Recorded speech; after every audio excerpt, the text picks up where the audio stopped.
Bien, estimados estudiantes, vamos a comenzar entonces con la clase de trastorno de la función digestiva. Vamos a ver cuáles son las patologías más frecuentes desde el punto de vista digestivo. Vamos a ver algunos datos importantes para poder hacer algunos diagnósticos, pero también nos vamos a correlacionar con otras funciones, principalmente la función renal, ¿ya? Cuándo se interrumpe o cómo influye la función renal sobre la propia función digestiva. Así que comencemos. Bueno, rápidamente, acá podemos ver desde el punto de vista anatómico algo que ustedes ya han visto en otros ramos, conocen esta estructura, podemos ver que toda la función digestiva comienza en la cavidad bucal, pero la cavidad bucal tiene también estructura accesoria, los dientes, por ejemplo, a lo incisivo para incidir sobre la comida, el canino para desgarrar, los molares para moler. Entonces tenemos una dentición totalmente completa de un animal omnívoro, ¿ya? A diferencia de los carnívoros que prácticamente tienen dientes afilados en toda esta estructura ya dental, los herbívoros una dentadura más bien para moler, ¿cierto? Nosotros somos omnívoros completos. ¿Ah? Eso de, ¿cierto? De los vegetarianos, los veganos, todas esas cosas, es una invención de los últimos 100 años nomás.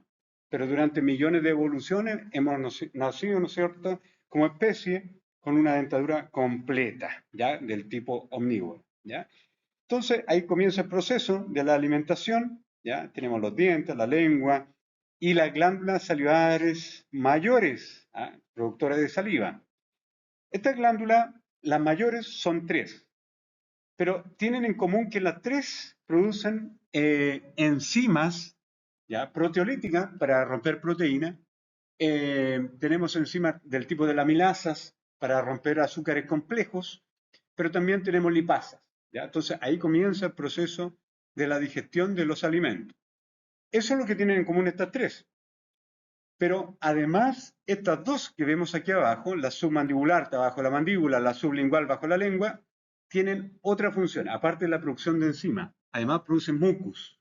El mucus es necesario para lubricar el bolo alimenticio y caiga a través del esófago sin producir daño en el esófago, ¿ya? Entonces la saliva lo que hace en el fondo, gracias a la secreción mucosa de estas dos últimas glándulas que vemos acá, lubricar el bolo alimenticio y de esta manera puede atravesar el esófago y caer hacia esta estructura que es el estómago, ¿ya?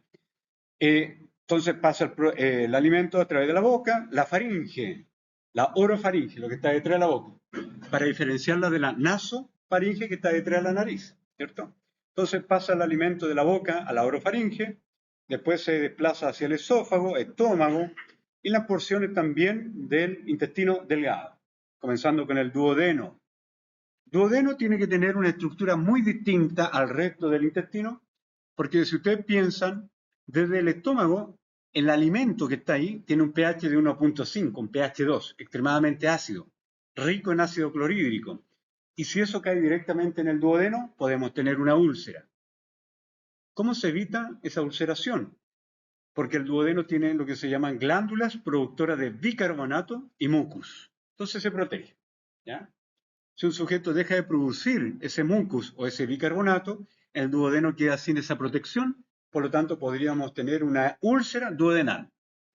¿Qué es lo que evita, por ejemplo, la producción de mucus? Los antiinflamatorios. Si usted constantemente está tomando antiinflamatorios, ibuprofeno, aspirina, se evita la producción de moco. Entonces, el duodeno deja de producir la protección. Por lo tanto, usted solamente por el hecho de comer ya podría tener una úlcera, ¿cierto? Duodenal, más todavía si tiene una bacteria que se deposita en el estómago, que es la Helicobacter pylori.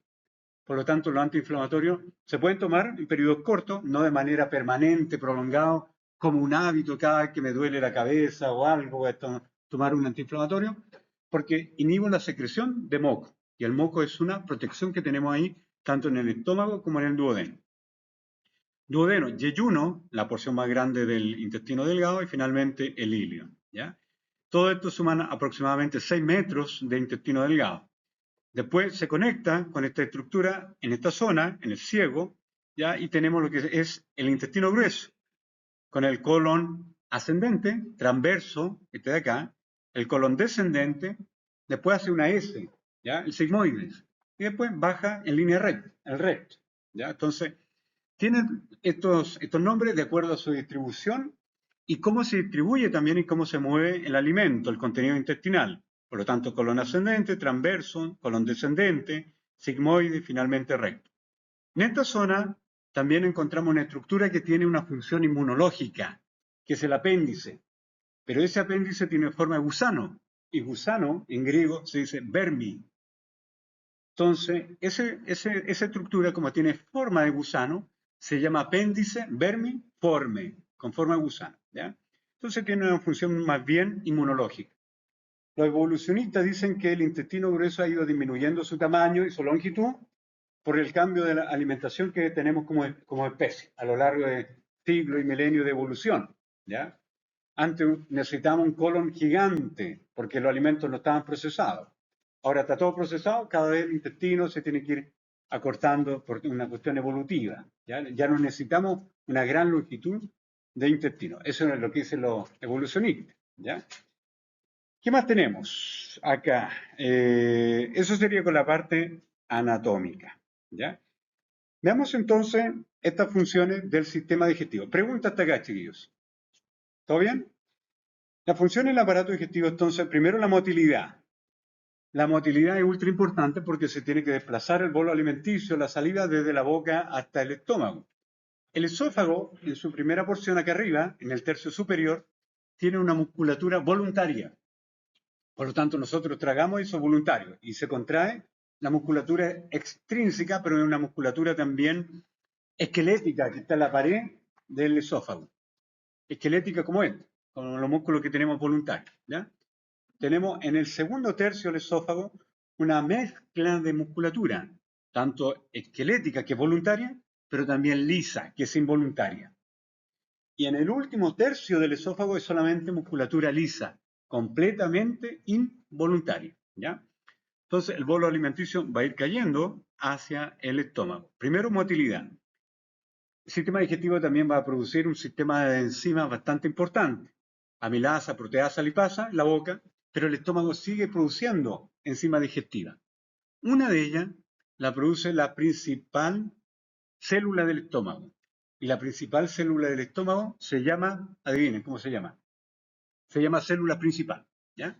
Entonces, esa célula principal, los histólogos no gastaron mucho ATP pensando en el nombre, pero esa célula principal produce una enzima inactiva que se llama pepsinógeno. Pero tiene que activarse, tiene que fragmentarse para activarse. ¿Quién la activa? El ácido del estómago. El ácido clorhídrico del estómago rompe el pepsinógeno y lo transforma en pepsina, que es una enzima muy proteolítica. Cuando digo proteolítica es que rompe proteína y lo transforma en péptidos. ¿Ya? Y también tenemos lipasa, amilasa y muchas otras enzimas, pero en el estómago principalmente tiene pepsina, ¿ya? Pero también tiene ácido clorhídrico. Y después nuevamente en el duodeno vamos a tener amilasas, oligopeptidasas, lipasas, ¿ya? Que rompen moléculas un poquito menos complejas, ¿ya? Las enzimas que se producen en el páncreas, que van a drenar en el duodeno, son las encargadas de llevar a sus fracciones más pequeñas todos estos compuestos que hemos estado conversando. ¿Ya? ¿Quién hace el trabajo grande de romper estas macromoléculas? Lo hace primero la enzima que están en la boca, de la saliva, amilasa, proteasa, lipasa. Pero cuando caen al estómago, esas enzimas también se digieren, se destruyen, porque el ácido las rompe. ¿Ya? Pero el mismo ácido sigue con este proceso de digestión, más la enzima muy resistente, que es la pepsina. Esa puede actuar bien a un pH ácido en el estómago, no le pasa nada. Está hecha para eso. Pero después caen los alimentos más procesados hacia el duodeno, y el duodeno tiene que seguir con este proceso de ruptura de macromoléculas para que sea más pequeña y el intestino la pueda reabsorber. ¿Ya? Entonces, ese proceso que acabamos de describir es la digestión. Cómo pasamos de macromolécula a pequeña molécula. Y finalmente pasamos por los procesos de absorción. El órgano que principalmente absorbe en nuestro sistema digestivo, ¿cuál creen ustedes que es? ¿Qué órgano será el que absorbe la mayor parte del agua y los nutrientes? El delgado, el intestino delgado, porque además son 6 metros. Y otra cosa importante que tiene el intestino delgado es que tiene vellosidades. Entonces, las vellosidades son como mis dedos. Entonces, eso aumenta la superficie de absorción. Y además, cada célula que está en cada una de las vellosidades tiene miles de micro vellosidades que aumentan la superficie de absorción. Eso es importante para poder absorber. ¿Ya? Si ustedes se imaginan esas microvellosidades, como por ejemplo la toalla que tienen en su casa, ¿se han fijado que tiene miles de estructuras que se levantan como evaginaciones? Eso aumenta la superficie de absorción para que nos podamos secar más rápido. ¿Ah? Si fuera lisa, no estaríamos media hora secando. ¿Ya? Lo mismo pasa acá con el intestino delgado, pero también el intestino grueso. Pero hay una diferencia. El intestino grueso no tiene vellosidades, pero sí tiene micro vellosidades absortivas. ¿Ya? Lo vamos a ir viendo a medida que vamos aumentando. Entonces, principalmente tenemos esas funciones y finalmente la eliminación de residuos no digeribles. Ahora, la estructura del esófago la podemos ver en estas partes, que una estructura interna, la mucosa, y esta estructura del esófago se mantiene en toda la tubería, desde el esófago hasta el colon. Es lo mismo, con algunas variantes que vamos a ir discutiendo a medida que avanzamos con la clase. La mucosa del esófago siempre la mucosa es epitelio más tejido conectivo. Tejido conectivo entrega oxigenación, nutrición, pero sobre esto encontramos un epitelio que está de color café acá. Eso es el epitelio, ¿ya? Y el tejido conectivo que está un poquito más abajo. Entonces, fíjense que ese epitelio es un epitelio que llamamos estratificado plano, como la piel, pero sin queratina. ¿Ya? Sin queratina. Ahí no necesitamos queratina. Pero tiene varios estratos para poder protegerse. ¿Ya? Después tenemos la submucosa. Como dice submucosa, ustedes ya deducen dónde está ubicada. Debajo de la mucosa. Pero esta submucosa tiene glándulas, ¿ya? Acá en esta submucosa tiene glándulas, pero además tiene un plexo nervioso que se llama plexo submucoso de Meissner. Este plexo de Meissner controla la secreción de las glándulas mucosas. ¿Por qué se requiere que el esófago tenga glándula mucosa? Porque lubrica el esófago. ¿Ya? Entonces, cuando pasa algo, no erosiona, no rompe el esófago. ¿Ya? Gracias a esa glándula. Pero fíjense acá, entre la mucosa que es esta y la submucosa que es esta de ahí, hay una línea, que es esta, una línea naranja. Esa línea que está ahí es el límite entre ambas capas, entre la mucosa y la submucosa. Ese límite, ¿ya?, de la mucosa lo llamamos muscular de la mucosa. Y eso es importante, porque marca el límite entre la mucosa y la submucosa, y nosotros si tenemos una herida en esta zona de la mucosa, lo llamamos simplemente erosión. Erosión esofágica, erosión gástrica, erosión. Pero si atraviesa la muscular de la mucosa, la atraviesa, y la herida perfora hasta las capas más profundas, la submucosa o la muscular, ahora ya no lo llamamos erosión, sino que a esa herida la llamamos úlcera. ¿Captaron la diferencia? Entonces la profundidad de la herida le da el nombre. Si atraviesa esa capa muscular que estamos viendo ahí, que es la muscular de la mucosa, se la atraviesa, úlcera. ¿Ya? Bien, y después tenemos una capa muscular. En realidad son dos capas. Una capa circular interna, eso es importante, y una longitudinal. O sea, si este es el tubo digestivo, va una capa dando vuelta a lo largo del tubo digestivo, va por dentro, y otra que va por fuera, a lo largo, longitudinal. Esto también es importante porque explica algunas patologías del sistema digestivo. Por ejemplo, si hay mucha motilidad de la musculatura circular interna, que está haciendo esto en un tubo, el alimento no avanza, sino que parte del alimento avanza, la mitad avanza, pero la otra mitad retrocede. Eso es normal, eso le da más tiempo al alimento para que entre en contacto con el sistema digestivo, ¿ya? En cambio, la musculatura que va por fuera, que va a lo largo, genera un movimiento de peristalsis. Eso significa propulsa el contenido hacia adelante. ¿Se fijan? Entonces, los hombres tenemos un movimiento muy particular y acentuadamente peristáltico y menos segmentario, menos de círculo. La mujer es al revés. Tiene mucha musculatura circular que hace la compresión del alimento, por lo tanto avanza y retrocede, pero poca musculatura longitudinal.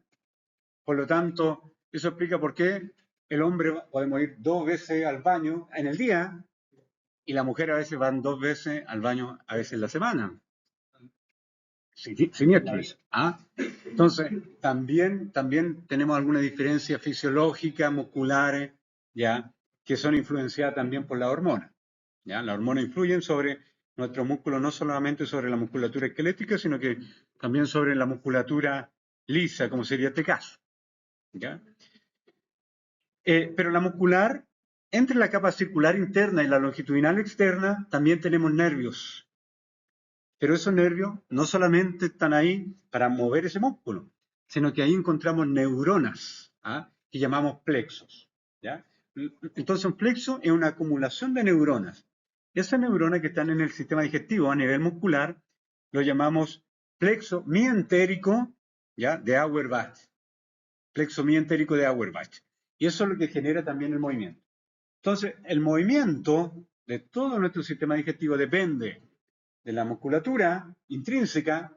Cuando hablamos de intrínseca, que pertenece al órgano intrínseca, acá el plexo de Auerbach, pero también tenemos un sistema simpático y parasimpático, que lo vamos a ver más adelante, que regula el movimiento.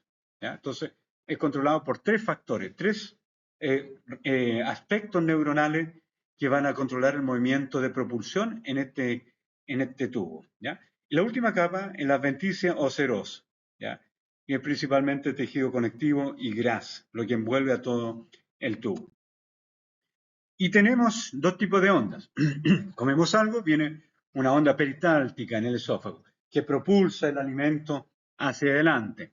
Y tenemos ondas secundarias que van a venir después. ¿Ah? Si quedó algo en el esófago, ese movimiento, esa onda secundaria, termina de propulsar los restos de comida que hayan quedado en el esófago. O de limpiar simplemente lo que haya quedado en el esófago. ¿Ya? Ondas primarias son las potentes y ondas secundarias son más suaves, pero ayudan a limpiar, a que fluya también los líquidos, a que fluya también el mucus que está en el esófago. Son ondas secundarias. ¿Ya? Control neurológico del sistema nervioso entérico. Cuando hablamos de entérico, es sistema digestivo. Entonces, tenemos el sistema simpático y fíjese, acá ocurre todo lo contrario que lo que ocurre en todo nuestro cuerpo, porque aquí vemos que hay una reducción de la actividad digestiva. Reducción de la actividad digestiva. Pero el sistema simpático. Y cuando hablamos del sistema simpático, ¿de qué neurotransmisor estamos hablando? Sistema simpático. Usted antes que se duerma, simpático, sistema simpático, ¿qué neurotransmisor? Adrenalina y noradrenalina, eso es simpático. Pero la adrenalina, ¿qué hace en nuestro músculo? Lo activa, pero aquí hace lo contrario. No es necesario. Reduce la actividad, no es necesario. Un sujeto, si está nervioso, se tiene que ir al combate, se tiene que pelear, tiene que derivar sangre y esfuerzo a su musculatura esquelética, no a su musculatura digestiva. No tiene sentido. Tiene que preservar su vida, combatir o huir. ¿Ah? Pero fíjense acá, el sistema parasimpático. Este sistema simpático, muchachos, está muy activo cuando estamos relajados, cuando estamos de vacaciones, cuando estamos en el Caribe, en un crucero. Ahí el parasimpático está muy relajado. Por lo tanto, nuestra musculatura, de nuestra musculatura esquelética, está muy relajadita. Pero el sistema digestivo está muy activo. Estimula la digestión y aumenta la motilidad. ¿Se fijan? Entonces, ahí tenemos el sistema parasimpático. Es al revés. Entonces, cuando hablamos del sistema simpático, es adrenalina siempre y noradrenalina. Pero cuando hablamos de parasimpático, es otro neurotransmisor completamente distinto. ¿Cuál será? ¿Cuál será? El del parasimpático. ¿Cuándo? Parasimpático. ¿Qué neurotransmisor? ¿Ah?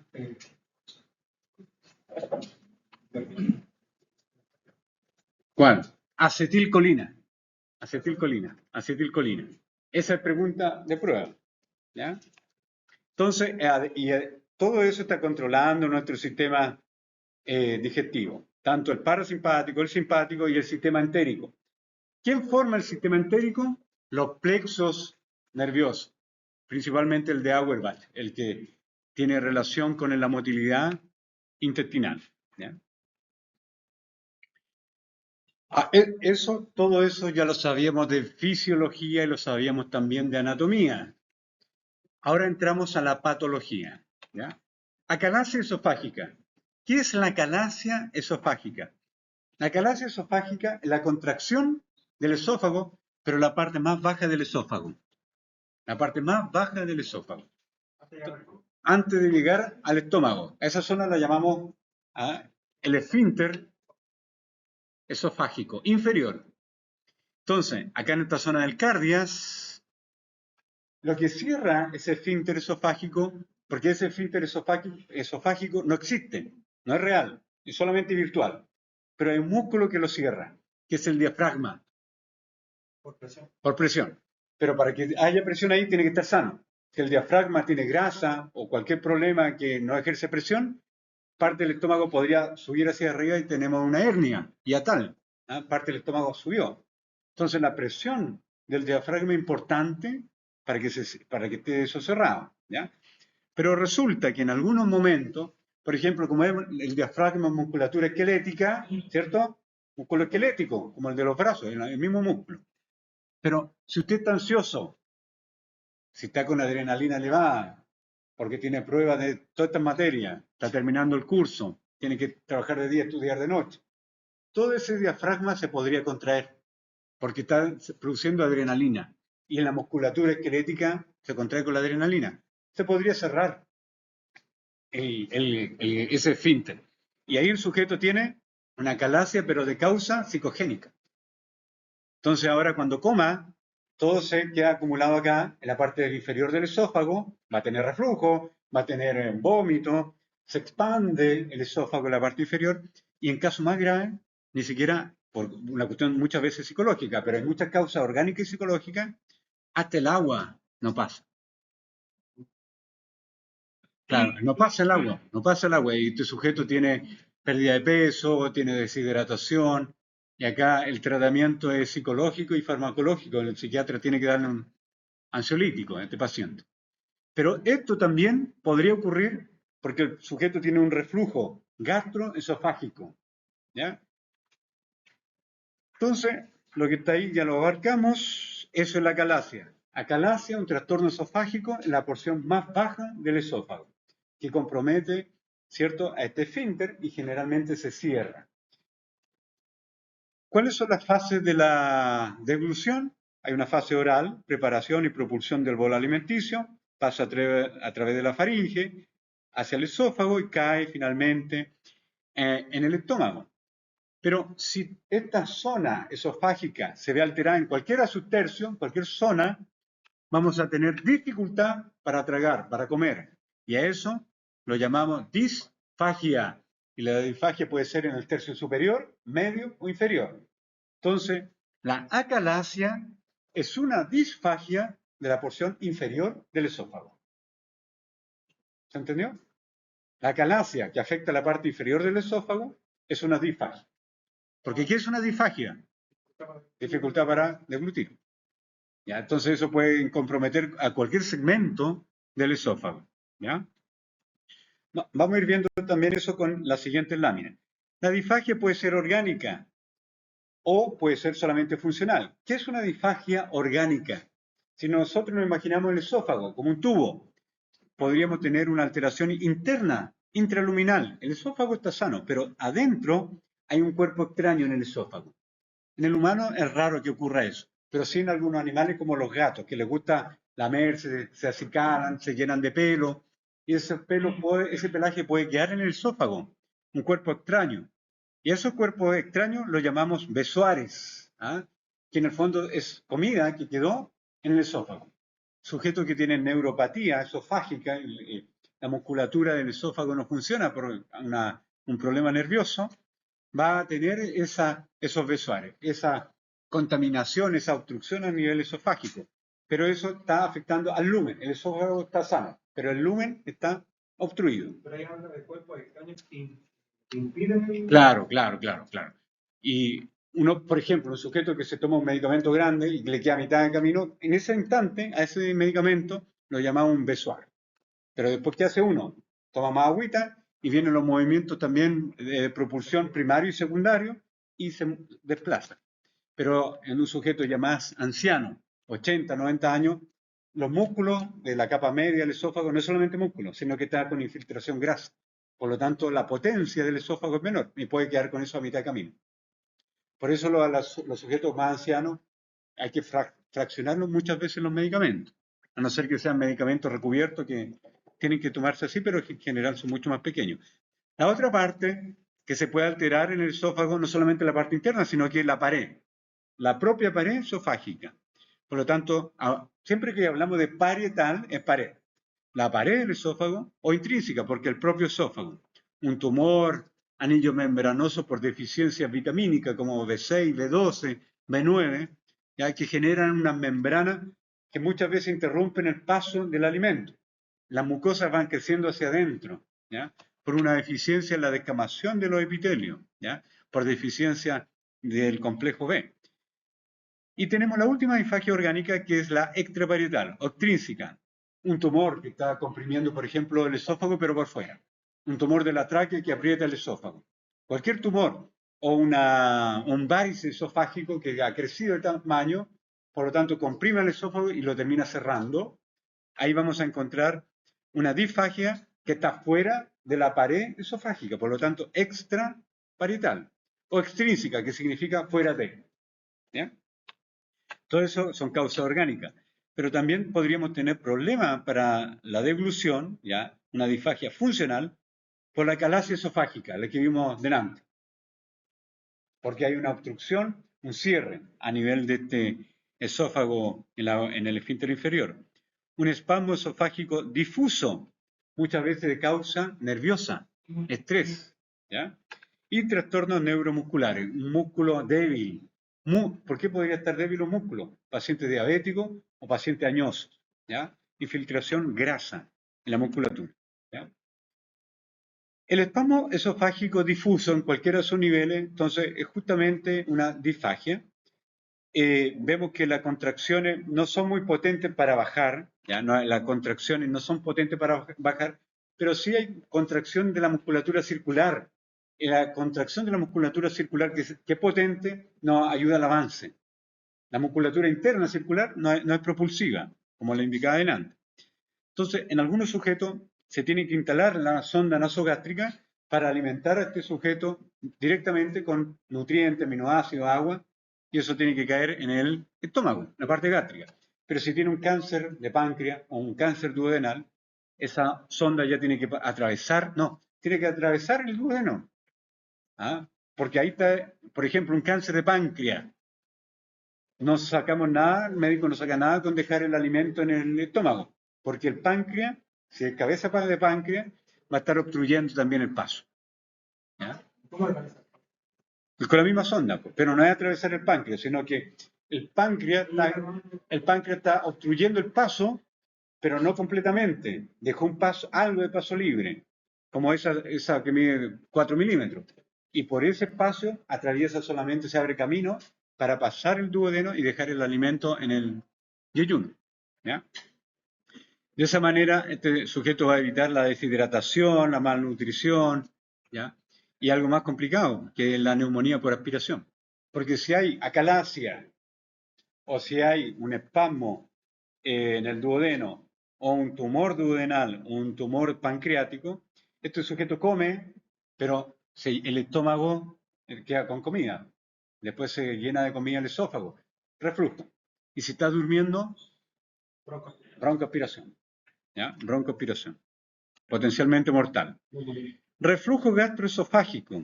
¿Ya? Ahí está la sigla. Entonces, el estómago está acondicionado naturalmente a resistir el pH ultra ácido. ¿Ya?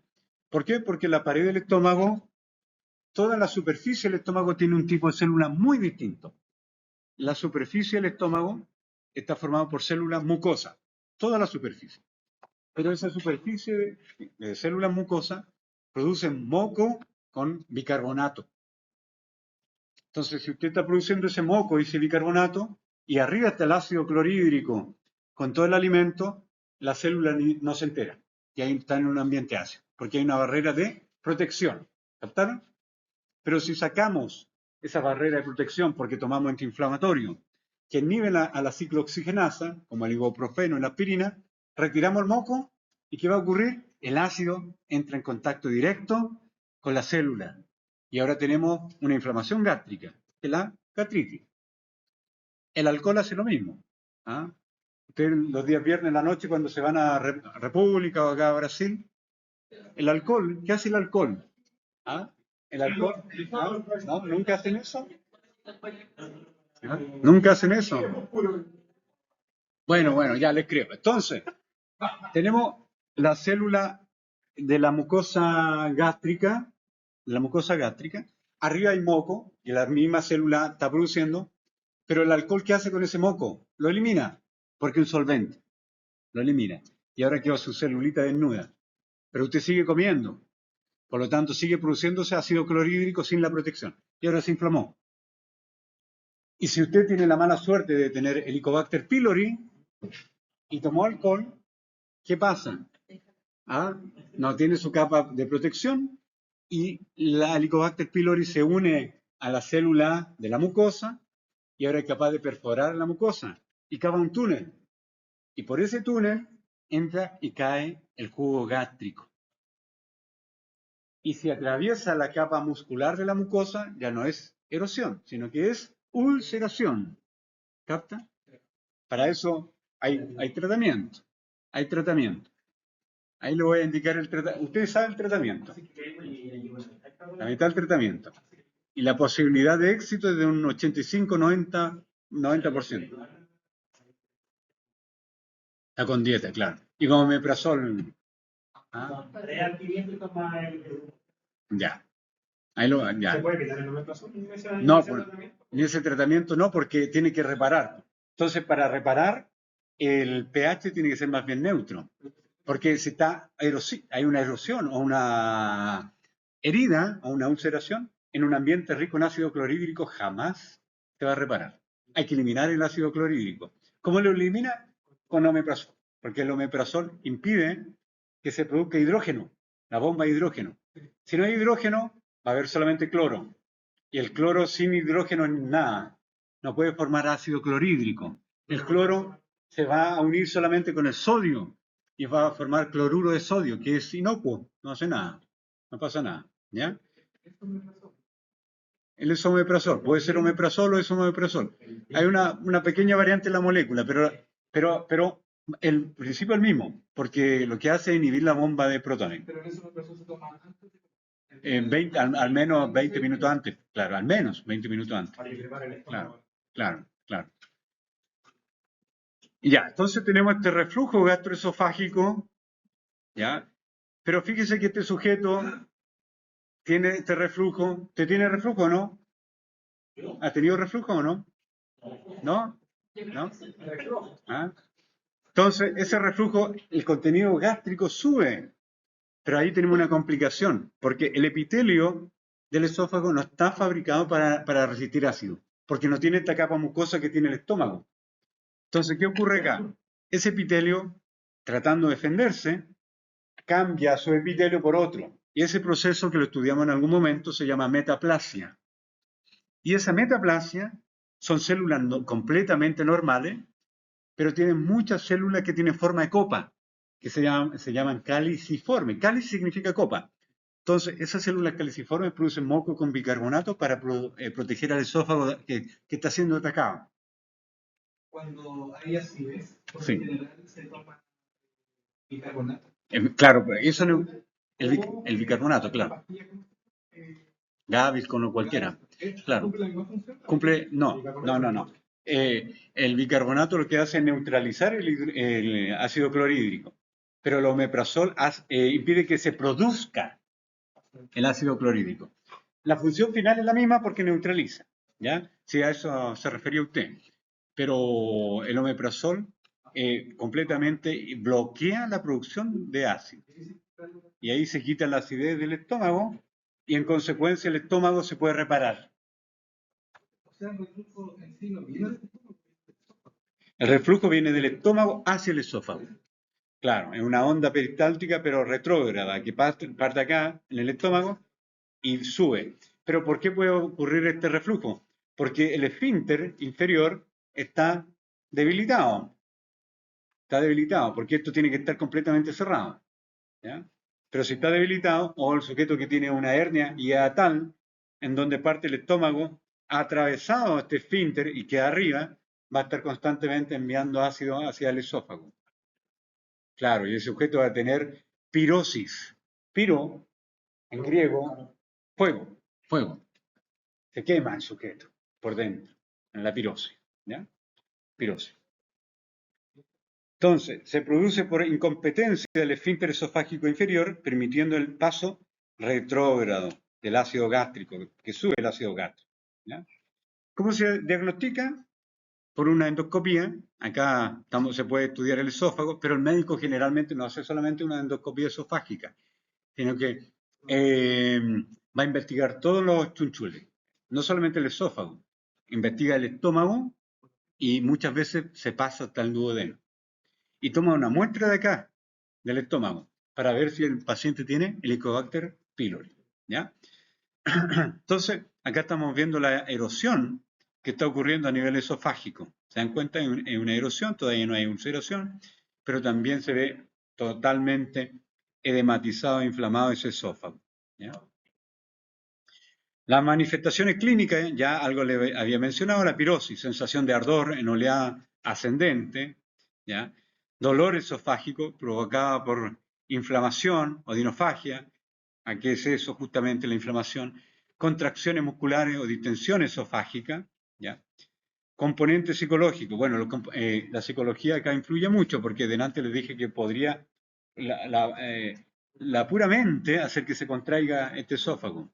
Entonces, el sujeto tiene primero un esfínter más dilatado a nivel del esfínter inferior, pero posteriormente o después puede tener todo lo contrario, una acalasia, un cierre completo en donde ni el agua, como les dije delante, puede bajar hasta el estómago. ¿Ya? Una disfagia. La función gástrica, una función motora. El estómago produce ácido clorhídrico, produce algunas enzimas como la pepsina, pero también tiene esta función de mezclar el contenido de los alimentos que están cayendo ahí. Tiene la misma musculatura que el esófago, pero hay una diferencia, porque el esófago tiene una circular interna y una longitudinal externa, pero en el estómago tiene una capa media que llamamos capa plexiforme. Entonces el estómago se puede mover en todas las direcciones, contraer en diferentes direcciones. ¿Qué favorece eso? La mezcla del contenido de la comida con los jugos gástricos, con la enzima digestiva, con la pepsina, con el ácido clorhídrico. ¿Ya? Y eso tiene que tener una velocidad adecuada. Si el sujeto no tiene una velocidad adecuada, tenemos una gastroparesia. Paresia significa enlentecimiento. Se detiene. Entonces, si hay una gastroparesia, el vaciamiento del estómago es mucho más lento. En consecuencia, el sujeto se llena con menos comida y mucho más rápido. Es similar a tener un balón con algo en el estómago. Siente la sensación de saciedad permanentemente y come menos. ¿Ah? Y eso se utiliza hoy día también como un tratamiento para bajar de peso, balón gástrico. ¿Ah? Entonces, ¿qué más tenemos? El estómago produce el factor intrínseco para la absorción de esta vitamina B12. ¿Por qué es importante la B12? Porque la B12, ¿qué hace la B12? Favorece la síntesis de ADN. Pero esto lo produce la misma célula que produce el ácido clorhídrico. Y esa célula se encuentra en la pared de la glándula del estómago. ¿Cómo se dice pared? Parietal. Entonces la célula, le dieron ese nombre también, célula parietal, que produce ácido clorhídrico y el factor intrínseco para la absorción de B12. Y tenemos también la producción de moco y bicarbonato. Yo les dije antes que en la superficie de las células mucosas producen este elemento de protección. Tenemos el dolor gástrico, la dispepsia, ya está acompañado por otra sintomatología, aparte del dolor. ¿Ya? Tenemos trastorno de la digestión, caracterizado por síntomas como náusea, saciedad precoz, plenitud postprandial y malestar epigástrico. Entonces, a eso lo llamamos dispepsia. ¿Ya? Esto puede ser orgánico, una enfermedad gastroduodenal, una ulceración, una gastritis, ya sabemos que tenemos que pasar por estos tres niveles: gastritis, erosión y ulceración. La patología biliar. La bilis en algunos momentos, ¿a dónde tiene que llegar la bilis? Los jugos biliares tienen que llegar al duodeno. Pero muchas veces ocurre de que hay alguna obstrucción y la bilis puede ascender hacia el estómago. Y los sujetos vomitan algo verdoso, siniestro, biliverdina. Eso ocurre también cuando los sujetos están intoxicados con alcohol. Ninguno de ustedes se ha intoxicado con alcohol, entonces no sabe. Pero ya no hay nada más que vomitar y vomitan algo verde. Eso es bilis, pigmentos biliares. Pero en algunos sujetos pasa eso por una obstrucción del duodeno, ¿ya? De tal manera que las sales biliares pasan hacia el estómago. Las sales biliares están hechas para una cosa específica, que es emulsionar grasas, separar a micelas de grasa. Son corrosivas, ¿ya? Y puede corroer también y dañar el estómago, ¿ya? Generando una alteración como lo que estamos viendo acá, la dispepsia, ¿ya? Enfermedad pancreática también puede dañar el estómago, ¿ya? El páncreas produce amilasa, proteasa, lipasa, y estos jugos pancreáticos se pueden devolver también hacia el estómago por una obstrucción. Tenemos la dispepsia funcional, donde se detiene el vaciamiento del estómago, lo que llamamos gastroparesia, ¿ya? Podemos tener lo contrario, una taquigastria. ¿Qué significa taqui? Rápido. Entonces este sujeto cae la comida del esófago al estómago y pasa directo al duodeno. ¿Qué pasa si el sujeto tiene taquigastria? No alcanza a digerirse con el ácido clorhídrico y con la pepsina esas macroproteínas o macronutrientes. Pasan enteros hacia el duodeno. Pero el duodeno ya no tiene pepsina, no tiene ácido clorhídrico.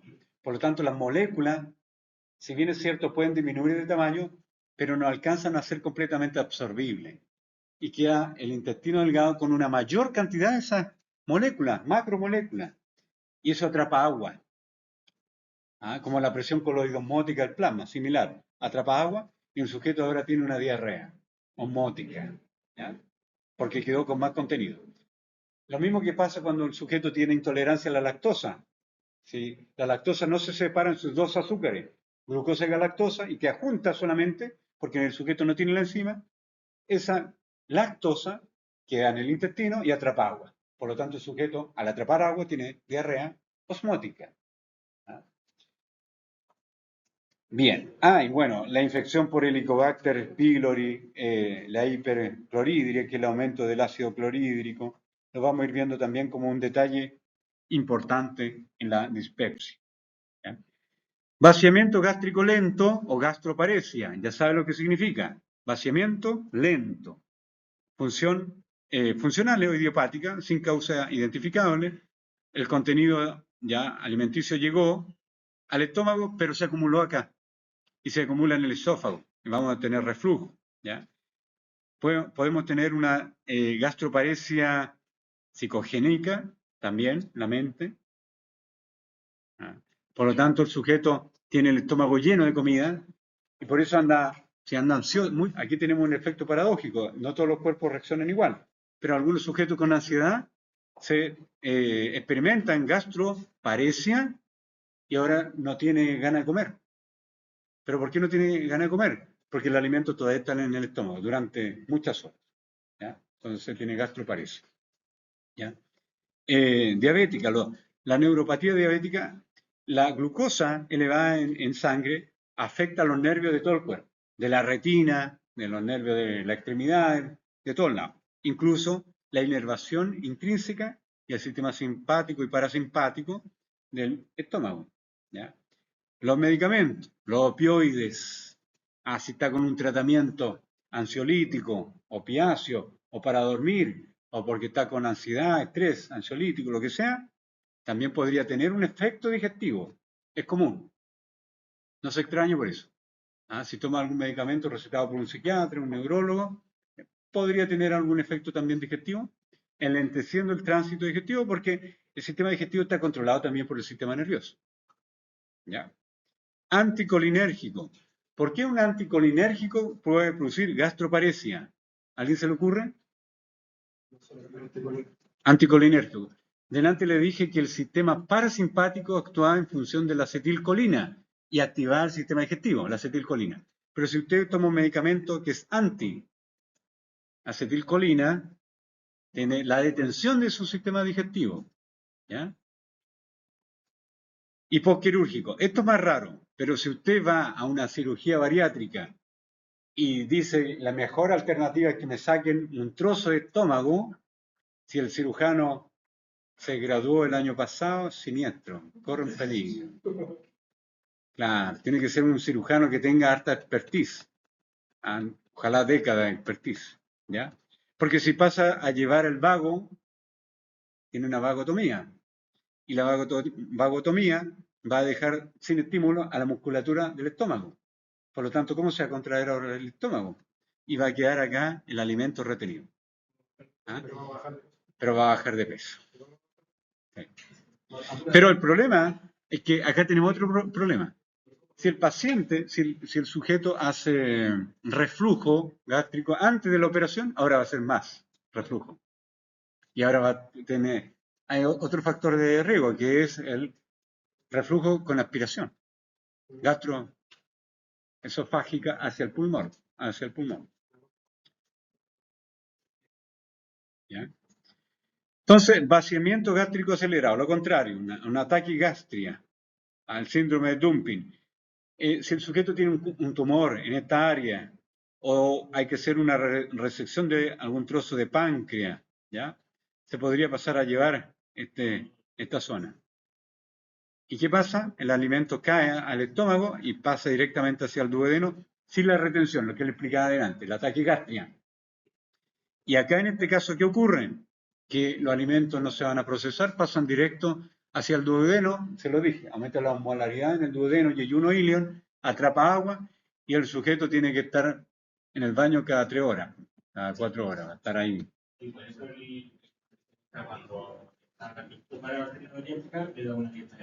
Es claro, que es fácil de absorber y muchas veces tiene que ser oligopéptido, no proteína tan grande. ¿Mm? No, con el bypass es distinto, porque el bypass, como dice su nombre, como el bypass de la carretera, se salta el estómago. Entonces lo corchetean y colocan ese punto de ahí con esta zona de acá. Entonces queda una bolsita pequeña de estómago, pero el resto del estómago lo dejaron. Entonces su célula parietal sigue produciendo factor intrínseco, que es fundamental para la absorción de una vitamina que es fundamental para el ADN, para que no tenga anemia. B2. Pero si usted se hace una gastrectomía y se saca parte del estómago, una cirugía bariátrica con tracción de estómago, ahí tenemos una complicación, porque usted está sacando el 70% de las células parietales, y al sacar las células parietales no tiene factor intrínseco. Si no tiene factor intrínseco, no puede absorber B12. Si no absorbe B12, ¿cómo va a sintetizar ADN? ¿Cómo va a ser su calidad del pelo si no hay nuevas células? La piel, ¿cómo va a ser su piel? ¿Cómo va a ser su nueva célula de la médula ósea para la síntesis de glóbulos rojos? ¿Cómo va a ser la síntesis del sistema inmunológico para que lo defienda? Todo cae. Mucho mejor. Mucho mejor. ¿Ah? Sí, mucho mejor. Mucho mejor. Pero ahí lo que prima también es saber si el paciente hace reflujo o no, para tomar la decisión clínica. El médico le va a preguntar, ¿usted hace reflujo o no? Y va a depender de eso. Claro, va a depender de eso. Sí, hay muchas variantes acá para tomar una decisión. Pero, ¿qué pasa si a este paciente se le extrae el estómago? ¿Cómo se soluciona el tema del factor intrínseco y la vitamina? ¿Cómo lo soluciona el médico con este paciente si le sacó el 80% del estómago o porque hay cáncer de estómago, le tuvo que sacar un trozo de estómago? ¿Pastilla? ¿Ah? ¿Pastilla? ¿Pastilla? ¿Y cómo la va a absorber si no hay factor intrínseco? No hay, no existen. No. Se inyecta directamente una neurobionta al músculo y se salta todo el sistema digestivo y pasa directo al músculo y de ahí a la sangre. Glúteos máximos. ¿Ah? ¿Sí? Mecanismos fisiopatológicos. Hay una célula que antes se la mencioné, que es la célula que está en la pared de la glándula gástrica. Esta célula que está en la pared de la glándula gástrica, ¿cómo se llama? Parietal. Esta produce factor intrínseco para la absorción de B12 y además ácido clorhídrico. Pero se incrementa su actividad con estímulos del nervio vago. ¿Qué parece este nervio vago? ¿Qué número? Ah, eso lo vieron en anatomía. No, súmele uno. Uno más. No, no cayeron, pero el 10, el 10.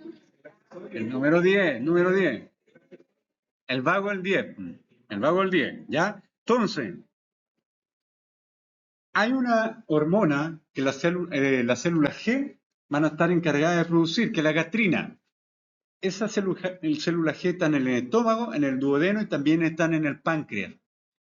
Y esta es pregunta de prueba, la número 14, porque tenemos células G productoras de gastrina. Pero para que me sigan, voy a explicar con el siguiente ejemplo. Nosotros comemos algo con proteína, un sándwichito, una hamburguesa. Cae el estómago. ¿El estómago qué hace? La procesa, produce pequeños péptidos con el ácido clorhídrico y la pepsina, pasa hacia el duodeno. Pasaron algunas moléculas, ¿cierto?, desde el estómago hacia el duodeno y eso rápidamente se absorbe. Pasa a la sangre. La sangre ahora tiene aminoácidos que antes no tenía, que vienen de la alimentación. Aumentó su concentración de aminoácidos. ¿Qué hace ese aminoácido? Busca o estimula a las células G donde estén. ¿Dónde están? Páncreas, estómago e intestino. ¿Cuál va a ser la respuesta a la célula G cuando es estimulada con los aminoácidos? Producen gastrina. Y ahora la gastrina va a estimular a esta célula que está acá, a la parietal. ¿Y qué hace la célula parietal? La función normal de la célula parietal es producir ácido clorhídrico. Y de esa manera ahora el estómago, que está con esa hamburguesa y esa proteína, produce más ácido clorhídrico. ¿Para qué? Para proteolizar esa proteína, para romperla. ¿Y enviarla hacia dónde? Hacia el duodeno. Pero ahora ya no la envía como proteína, la envía como oligopéptidos, proteínas más pequeñas. Pero el duodeno también produce algunas enzimas y el páncreas produce oligo, que significa pequeño, corto, oligopeptidasa. Entonces esos oligopéptidos que cayeron al duodeno ahora son fragmentados a su esencia. ¿Cuál es la esencia de una proteína? Su peldaño más pequeño, el ladrillo de la proteína, los aminoácidos. Y ahora sí se pueden absorber. ¿Captaron toda la secuencia que hice? Secuencia. Después, el que no lo entendió, le escuchan. No, pero es fácil, ¿no? Fácil. Si el sujeto tiene un gastrinoma, que es una hipersecreción de gastrina, pero esa hipersecreción va a ser un tumoral, un tumor de célula G productor de gastrina. ¿Qué va a pasar con la producción de ácido clorhídrico de este paciente? Va a ser más alto, porque produce más estímulo, o sea, más gastrina. ¿Se fijan? Entonces este sujeto podría generar una ulceración gástrica por un gastrinoma, aunque se alimente bien. ¿Ya? Se tiene que corregir ese problema con una cirugía. Hiposecreción ácida, lo contrario. Este sujeto está produciendo poco ácido clorhídrico. Puede ser congénito, defectos genéticos en células parietales. Viene con una falla en el ADN de la célula parietal. Algunos factores hormonales, un sujeto que tiene un hipotiroidismo podría tener una falla metabólica en donde se activa poco esta célula del estómago, porque cuando hay hipotiroidismo, todo el metabolismo del cuerpo baja, ¿ya? Desnutrición proteico-calórica, ¿ya? Fiebre y estado infeccioso agudo. Bueno, si no se produce ácido clorhídrico, las proteínas no se van a proteolizar. Por lo tanto, muchas veces así como entra, salen. Se van a absorber con muy poca eficiencia, ¿ya? Siempre se requiere del ácido clorhídrico. Entonces, nos convendrá a nosotros neutralizar permanentemente o tomar como rutina omeprazol de por vida porque sentimos acidez simplemente, una gastritis. No. ¿Por qué? Porque inactiva la secreción de ácido gástrico que necesitamos para la nutrición. Y otra cosa importante, la comida que comemos no es estéril, viene con hongo, con bacterias, con protozoos. Y justamente el ácido clorhídrico quien esteriliza lo que estamos comiendo. Pero si usted toma omeprazol constantemente, queda expuesto a infecciones gastrointestinales. ¿Ya? Fármacos antisecretores, anticolinérgicos, bloqueantes del receptor de histamina, la ranitidina, inhibidores de la bomba de protones, como el omeprazol. Entonces se puede bloquear la inflamación del estómago, se puede bloquear la producción de protones por parte de la célula parietal. Bueno, el cáncer gástrico avanzado también hace que el sujeto produzca menos ácido clorhídrico, porque ya no está la célula productora, la célula parietal. Sacar un trozo de estómago de manera parcial o total, el sujeto ya no produce más ácido clorhídrico. La gastritis, que erosiona a la célula parietal, la destruye, la atrofia también. Pero también tenemos como consecuencia esto, lo de la anemia perniciosa. Cuando hablamos de anemia perniciosa es por carencia vitamínica. Es una anemia perniciosa, deficiencia de B9 o, en este caso, B12. La gastritis aguda erosiva, ¿ah? Puede ser por estrés, ¿ya?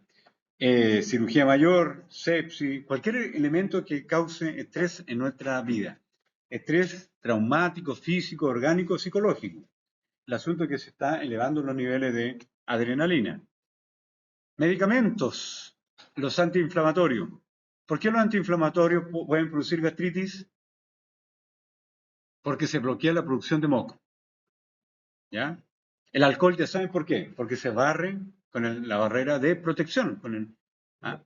La isquemia, ¿por qué la isquemia puede producir gastritis? Porque la arteria, ¿qué es una isquemia?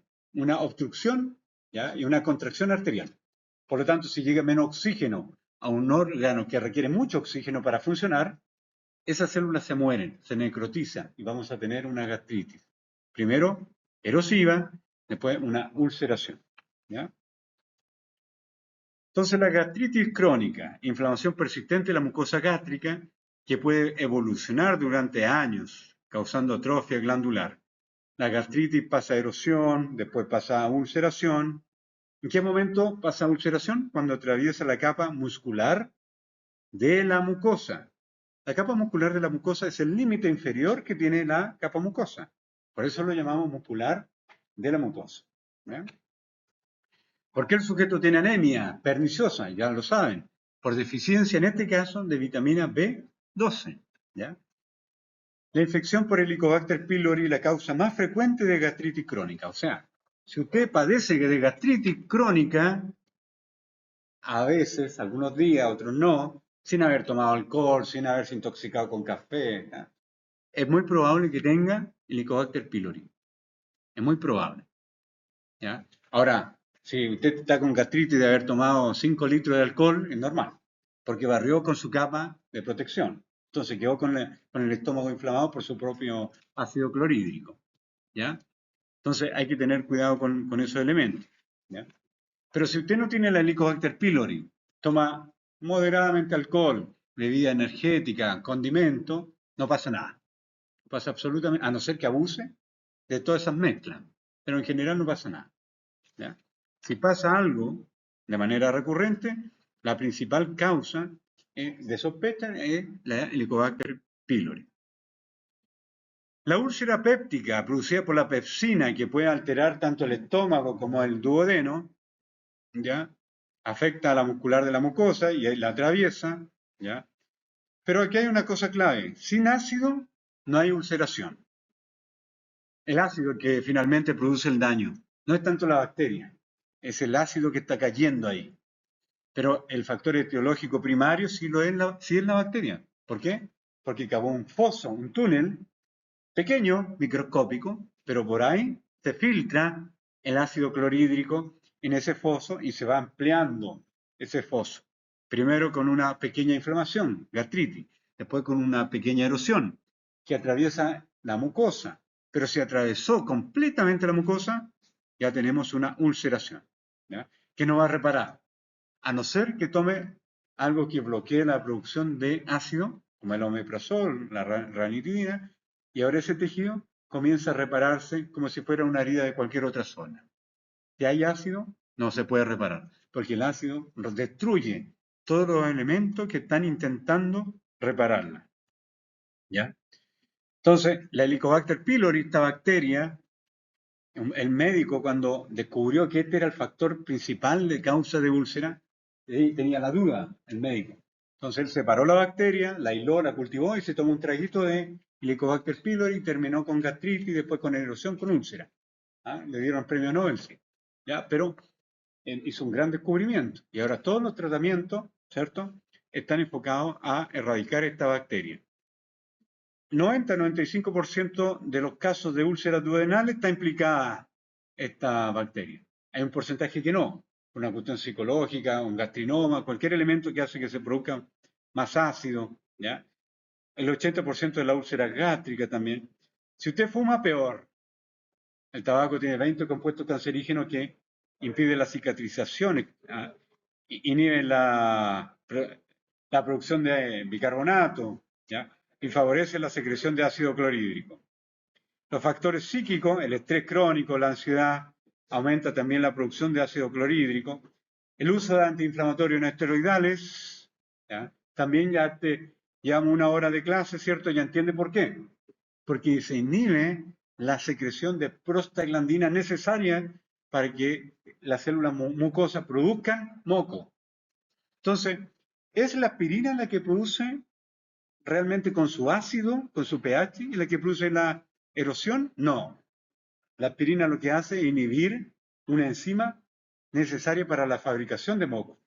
Si no hay moco, es su ácido clorhídrico el que está produciendo el problema. Pero usted, al tomar aspirina, bloqueó la producción de esa protección. ¿Ya? Para que no tengamos la idea que la aspirina si desde el punto de vista ácido, no es tan ácida, porque se acetila entre medio y forma el ácido acetil salicílico. ¿Ya? Entonces, es levemente ácido solamente. La herencia genética importante y factores dietéticos. Estimulante, adrenérgico, el alcohol, porque barre con el mucus, alimento irritante. Pero todo esto podrían estar combinados, como le dije delante, le podemos colocar una bebida energética y muchas otras cosas más, pero si usted no tiene Helicobacter pylori, una pequeña gastritis nomás. Una gastritis día viernes en la noche. ¿No? Claro, también. Como condimento. Estas son las úlceras, pero fíjense que al mismo tiempo, aquí el sistema inmunológico intenta eliminar las bacterias y se producen placas de pus. Las pus son bacterias con leucocitos muertos.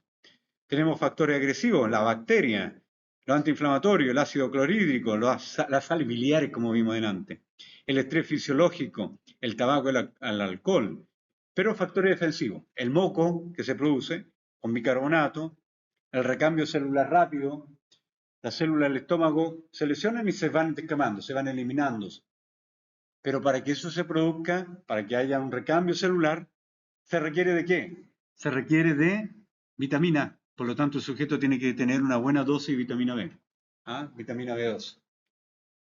Si no tiene B12, las células no se pueden renovar. Por lo tanto, quedan estas perforaciones también por ácido clorhídrico. ¿Ya? Las prostaglandinas son fundamentales para la producción de moco. Pero si usted lo bloquea con un antiinflamatorio, esta prostaglandina, que es un factor defensivo, no se produce, en consecuencia no hay moco. Y la somatostatina, que es una hormona producida por el páncreas endocrino, es un factor también de protección, ¿ya? Porque el páncreas regula también la secreción ácida del estómago, ¿ya?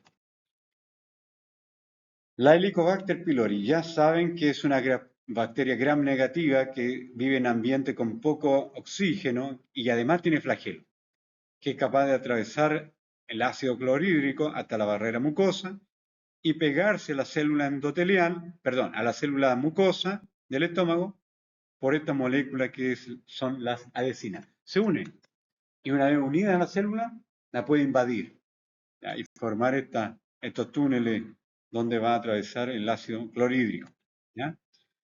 Entonces penetra y coloniza la mucosa, neutraliza el ácido. ¿Cómo esta bacteria es capaz de sobrevivir en un ambiente tan ácido? Esta bacteria transforma la urea, que es un desecho metabólico de las proteínas, la transforma en amoníaco y se recubre de amonio. El amonio tiene un pH alcalino que neutraliza el ácido. ¿Ya? Eso hace la bacteria. Pero para eso tiene una enzima que se llama ureasa, que transforma la urea en amonio. Entonces, si yo detecto la ureasa, estoy detectando a la bacteria. El test de ureasa. ¿Ya? Después lo voy a explicar con más detalle. ¿Ya? Prolifera la bacteria en la mucosa gástrica y genera una erosión, ¿cierto? Que va aumentando de tamaño hasta finalmente tener una ulceración y una inflamación. Manifestaciones clínicas de la úlcera péptica: dolor en la boca del estómago, ¿cierto? Epigástrico, con pirosis, ¿ya? El sujeto mientras está comiendo no siente tanto dolor, pero después se vacía el estómago, ¿ah? Y queda una oleada de ácido clorhídrico, pero el estómago está vacío y está con ácido. Siente dolor después de comer, ¿ya? Patrón estacional, no se sabe por qué, pero se exacerba en primavera y otoño, los sujetos que tienen úlcera. Y la sintomatología está asociada a náuseas, vómitos, pérdida de peso, saciedad, eructos. ¿Ya? Hay un poco de aliento amoniacal también. ¿Ya? Y se hace este examen: esófago, gastro, duodenoscopía. O sea, se puede investigar todo esto. El esófago, el estómago, gastro, en griego significa estómago. ¿Ah? Por eso la gente que estudia como los alimentos y toda esta cosa, ¿cierto? Estudia gastronomía. ¿Ah? Gastro, a satisfacer el estómago. ¿Ah? Gastro significa estómago. Y acá tenemos el duodeno, que también se puede investigar. ¿Ya? Estudio de laboratorio, si el paciente tiene anemia. ¿Por qué podría tener anemia? Por varias causas, muchas causas. Una, el factor intrínseco; otra, porque a lo mejor tiene una inflamación constante del estómago, con erosión, con pérdida de sangre, ¿ya? Pero muchas veces la pérdida de sangre es muy tenue, muy débil. Y ahí se hace un test que se llama el test de hemorragia oculta. Entonces, ¿qué se hace ahí? Se toma un poco de deposición en un cartón, se coloca ahí. ¿Qué es lo que se está buscando ahí? Sangre, pero algo en particular de la sangre, que es una enzima que tiene la sangre en altas cantidades, que es la peroxidasa. Pero la peroxidasa, la función normal de esa enzima es romper el agua oxigenada, transformarla en agua y en oxígeno. Por ejemplo, si usted tiene una herida y se echa agua oxigenada, burbujea. ¿Qué está ocurriendo ahí? Liberación de oxígeno y agua, ¿cierto? El agua oxigenada se está rompiendo en oxígeno molecular y agua y agua. Lo mismo estamos haciendo nosotros en un cartón. Se coloca la deposición, se coloca agua oxigenada, y si hubiese peroxidasa, ¿qué va a ocurrir con el agua oxigenada? Libera oxígeno. Y el oxígeno va a transformar o va a oxidar un cromógeno. Cromo significa color. Y va a hacer que este reactivo cambie de un color a otro distinto. Y de esa manera yo digo, este paciente tiene sangre en sus deposiciones, aunque no se vea macroscópicamente, yo la determiné con esta técnica química. ¿Captaron la idea? En otro caso, la sangre es muy abundante y a eso lo llamamos la melena. La melena, en el fondo, es sangre en deposiciones. Las deposiciones llegan a ser negras, sinistramente negras, porque la hemoglobina se ha oxidado completamente. ¿Ya? Y claro, hay una cantidad de amonio siniestra. ¿Ah? El test de ureasa, esto es muy simple, chiquillos. Cuando el médico hace una gastroscopía o una endoscopía, saca un trocito, una biopsia, aprovechando que está ahí, saca un poquito de mucosa gástrica, un trocito bien pequeño, y lo manda al laboratorio, ¿ya? Y en el tecnólogo del laboratorio, ¿qué va a hacer? Lo coloca en este kit. La muestra se deposita en un medio que tiene urea. ¿Qué hace el Helicobacter con la urea de antes les dije? Si hay Helicobacter pylori, como la bacteria tiene ureasa por sí misma, porque ya la produce, metaboliza la urea que tiene este kit y lo transforma en amonio. Pero el amonio tiene un pH alto. Entonces, el amonio eleva el pH y cambia el color del medio desde amarillo, que indica que es negativo, a magenta o púrpura o violeta intenso, que es positivo. Entonces, de esa manera yo determino que el paciente tiene el Helicobacter pylori. Ahí está. ¿Ah? Y aquí vemos el color magenta. ¿Se dan cuenta? Entonces, porque hay ureas. Aquí está la terapia clásica. Omeprazol, claritromicina, amoxicilina, 1 gramo. Es feroz esta dosis. 1 gramo. 14 días. Y no nos asegura 100% de erradicación. ¿Qué otro antibiótico está tomando? ¿Cuál más? ¿Se acuerdan? Claritromicina, amoxicilina. No creo que esté con salivimmuto, porque eso es más siniestro todavía. Pero fíjense en esta, terapia triple. Amoxicilina 1 gramo, Ahí está, claritromicina medio gramo. y ¿Cuánto? metronidazol. Metronidazol. Ah, ya. Cada 12 horas. Cada 12 horas. Durante 2 semanas. 2 semanitas. ¿Ah? ¿Tan fuerte la bacteria? Sí, lo que pasa es que la bacteria se esconde, está en la mucosa, no está simple, no está expuesta, está abajo en la mucosa viviendo en un túnel. Entonces llegar a ese punto es difícil. Pero fíjense, miren, pero acá la eficiencia es del 90%, ¿se fijan? Pero ¿qué pasa acá? Al tiro la pregunta, ¿qué pasa acá?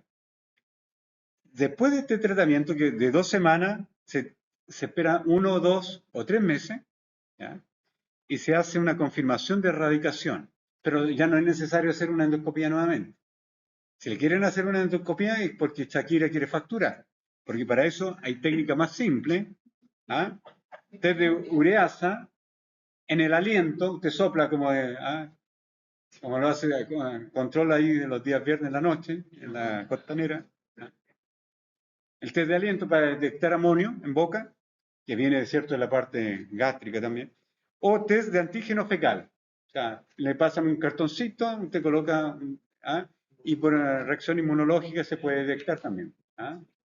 O, si no quiere hacer ninguna de estas, el tubito. Pero el tubito lo tienen que sedar, tiene que ir acompañado, vale 10 veces más. ¿Ah? Eso.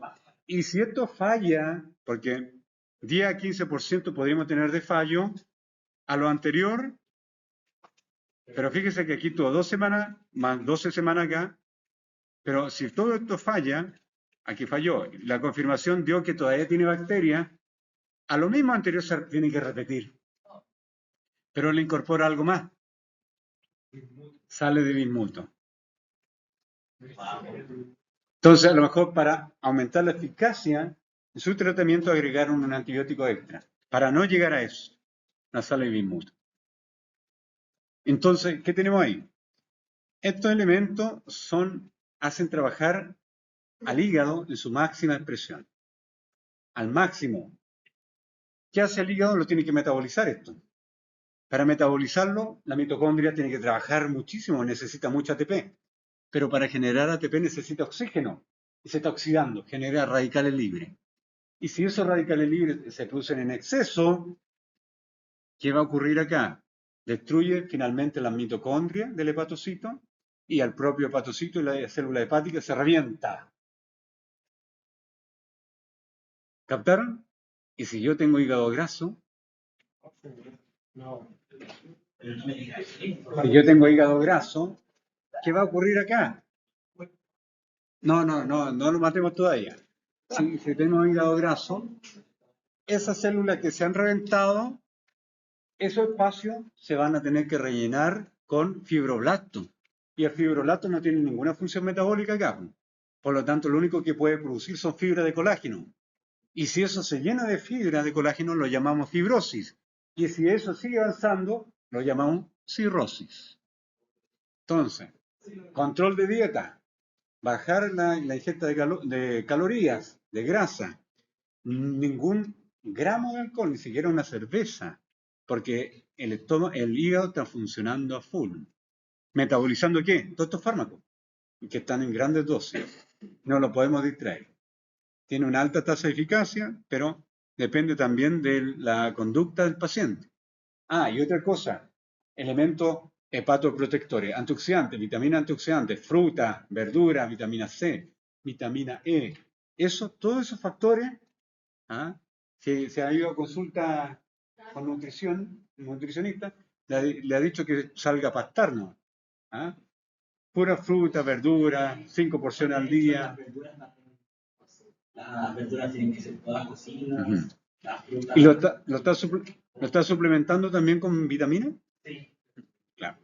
Claro, porque frutas, verduras cocidas, la carga vitamínica cae también.